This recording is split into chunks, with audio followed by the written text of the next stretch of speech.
kainan muna. Akala niyo, mamaya pa darating kasi namimigil muna. Pinenta yung Coast Guard. Oo, lahat eh. Ang tagal namin nandun eh. Puso nandun. Oo, ito na.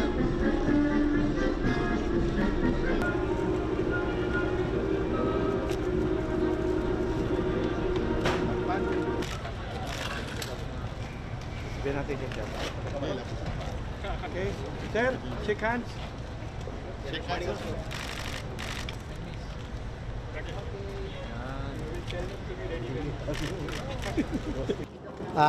Itong visit ng ating kaibigan ng mga Indian Coast Guard is part of our enhanced cooperation sa kanila, and kasama din dito yung ating recently signed na Memorandum of Understanding sa kanila on enhanced maritime cooperation, na kasama dito ay yung ating people-to-people engagement, yung ating engagement sa kanila on human resource development, particularly on training and exercises. Participants from the Coast Guard. So yun yung ina-expect natin PCG personnel.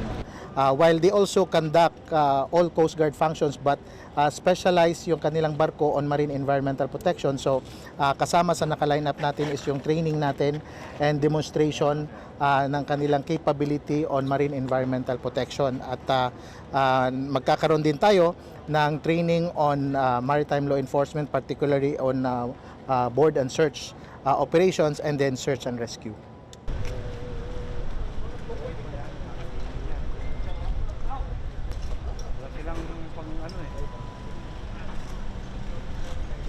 Jelajahi cara baru mendapatkan informasi. Download Metro TV Extend sekarang.